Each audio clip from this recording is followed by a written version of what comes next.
My wife, Yasmin Lowe, falls in love with my pet snake. Every night, she claims she is too tired and refuses to let me touch her. In reality, she secretly climbs into the terrarium and spends intimate moments with the snake. After she leaves on a 2-day business trip, the snake's temperament changes drastically and it nearly bites my father to death. Furious about this, he has the snake euthanized. What no one expects is that while the snake dies by euthanasia, my entire family dies at Yasmin's hands. You killed the love of my life. All of you will go to hell with him. When I open my eyes again, I am back on my wedding night. Beside me, Yasmin quietly lifts the blanket. I smile. Euthanasia? That would be letting them off far too easily. My wife, Yasmin Lowe, prepared lavish gifts for our wedding, and she treated my parents really well. After marrying me, she replaced all the furniture with brand new pieces and even bought a bigger terrarium for our pet snake. It was big enough to fit a person inside. My neighbor had been saying that I was truly blessed and that I had a good wife. My mom, Susan York, would always say with a smile, she cares about your pet because she loves you. She's taking such good care of your pet, so I think she'll also treat you well. Before I was reborn, I firmly believed it and thought I was very lucky.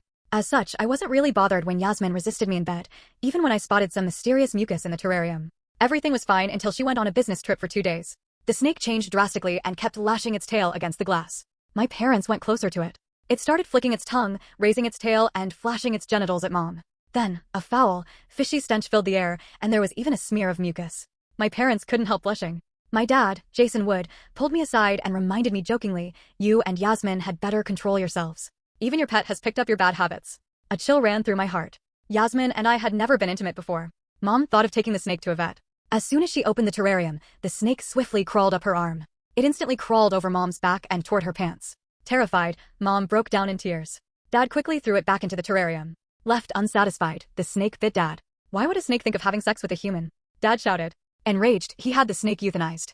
Yasmin came back from the business trip and went into the room after knowing the snake had been euthanized. Before Mom could react, Yasmin severed her head with a chainsaw and boiled it in a pot. She kept stabbing me, leaving me in unbearable pain. I cried as I spat out blood. Why? I'm your husband. She forced Dad to eat what was in the pot, and she went on to chop my limbs off. Who the hell do you think you are? You guys killed my husband. I'm going to send all of you to hell with him, she bellowed. Only then did I understand why she would take care of the snake. What she loved was the snake. My parents and I were tormented to death by her. When I returned to the night of our wedding, I felt the urge to tear her to pieces. Suddenly, an idea crossed my mind, and I came up with a more vicious idea. Yasmin, who pretended to be asleep, called my name. When I didn't react, she lifted the blanket and secretly went to the living room. After a moment, I heard the sound of human skin rubbing against the glass, accompanied by Yasmin's moan of pleasure, and it disgusted me. I cracked the door open and saw Yasmin holding the snake and murmuring intimate words under the moonlight. The snake was excited as it wrapped around Yasmin's waist, flicking its tongue and trembling slightly. Even after they were done, the snake remained aroused and kept